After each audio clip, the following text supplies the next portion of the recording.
Hey everyone, this is my third time making this video, so it should be perfection, which is what you deserve. Alright, let's use this graph to determine the intervals of increasing and decreasing. So the first thing that I'm going to do is just highlight where we've got our decreasing. Well, that's going to be that yellow section right there, and that yellow section right there. So writing an interval for that, we do it in terms of x. So what's my x value associated with this if there's an arrow here? Well, that would be a negative infinity. And then I go all the way to here, and that's an x value of 0. But I also have this yellow line right here, which is going from an x value of 2 to infinity. There's no arrows here, but it's implied because it goes off the graph. So that's going to be my answer for increasing. And then for decreasing is going to be this inner part, and that's going to be from 0. Again, we're looking at the x value associated with this point, all the way to the x value of 2. Now, why do we have an open bracket here? Well, that's because we're not increasing or decreasing at this point. In fact, our slope is actually 0, and we'll talk more about that in calculus, not necessarily here though. All right, go ahead and try this problem on your own. Pause the video and then I'll show you the answer. So here's your answer, and you might have been a little bit confused with this right here, but if you think of a person walking up this, even though it flattens out, you're still walking uphill there. So those are my increasing, and I know it was a little tricky, especially with where this point was, but if you said 0.8 or something close to 1, I'd give you credit for that. All right, and then our green represents that decreasing. Now, what if I gave you a problem like this, where I actually gave you the intervals and I ask you to draw the picture? Well, let's go ahead and draw what increasing from negative infinity to minus 4 looks like. See how I went from negative infinity to minus 4? And then I'm also going to be increasing from 2 to infinity. So that's going to be like from 2 to infinity, I'm increasing.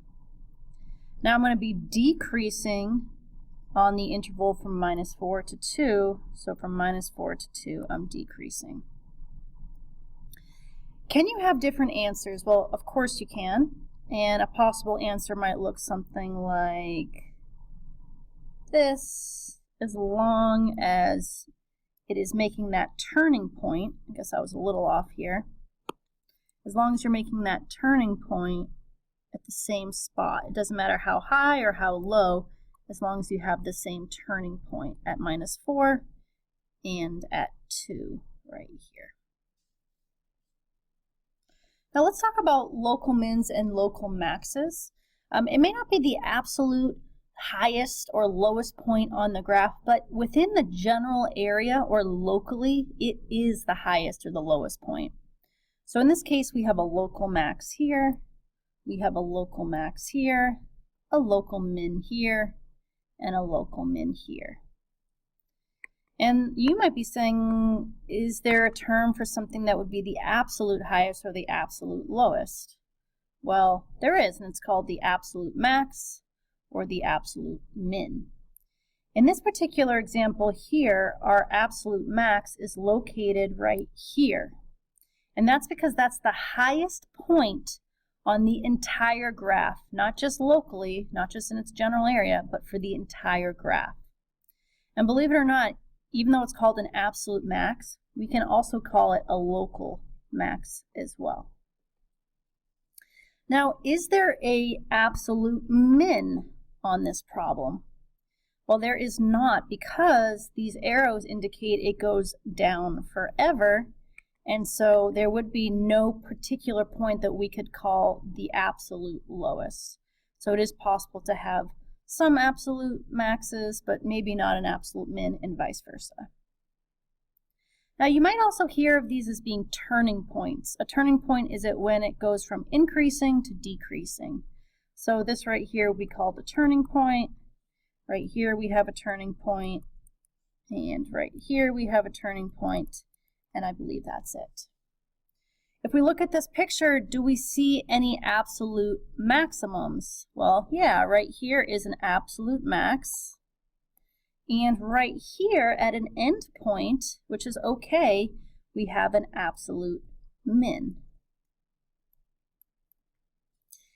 And you could also say that we have some local mins and some local maxes here. For example, here's a local max, here's a local min, here's a local max, but it's also an absolute max.